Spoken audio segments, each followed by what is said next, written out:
मंगळवारी म्हणजेच 22 मार्चला दाखवण्यात आलेल्या रात्रीचं खेळ चालेच्या भागात माधव आणि दत्ताराम दोघेही नेने वकिलांना भेटायला त्यांच्या ऑफिसमध्ये येतात। माधव आणि दत्ताराम त्यांना जमिनीच्या कागदपत्रांची विचारणा करतात। त्यावेळी नेने सर्व व्यवहार त्यांना समजवायला सुरुवात करतात, पण माधव त्यांच्यासोबत सौम्य शब्दात बोलत असल्याचं पाहून दत्ताराम माधवला सुचवतात की नेने वकिलांसोबत मुळमुळीत बोलून काहीच उपयोग नाही।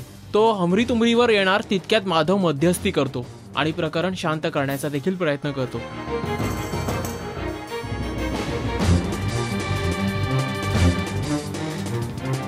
अभिराम धावत पळत घरी येतो।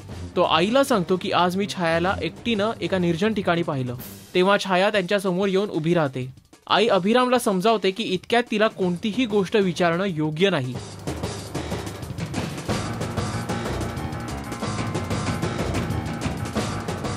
नेने वकील माधवला स्पष्ट करतात की तुमची जमीन तुमच्या वडिलांनी स्वेच्छेनं माझ्या नावावर केली आहे। त्यांच्या मृत्यूपत्रात मी कोणतीच अफरातफर केली नाही। ते पुढे हे देखील स्पष्ट करतात तुमच्या जमिनीची कोणतीच कागदपत्र माझ्याकडे नाहीत। सरिता निलिमाला अप्रत्यक्षपणे सुचवते की तुम्ही तुमच्या या प्रॉपर्टीमधील हिस्सा सोडा। यावर निलिमा उत्तरते की माधव आणि दत्ताराम भाऊजी काही ते पाहून घेतील। निलिमाचं हे बोलणं ऐकताच सरिता चिडून स्वयंपाकघरात निघून जाते। नेने वकिलांची भेट घेतल्यानंतर माधव आणि दत्ताराम घरी परतत असतात। यावेळी ते अनेक विषयांवरती गप्पा मारतात। तेव्हा वाटेत त्यांना गुरवजी भेटतात, पण गुरवजी त्यांना सांगतात माझा अपमान केल्यामुळे तुमच्यासोबत वाच्यता करायची माझी अजिबात इच्छा नाही।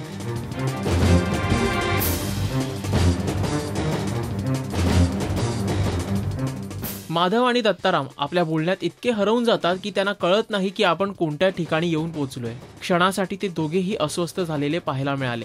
बोलण्याच्या नादात एका अनोळखी ठिकाणी पोहोचल्यावर आता पुढे काय होणार?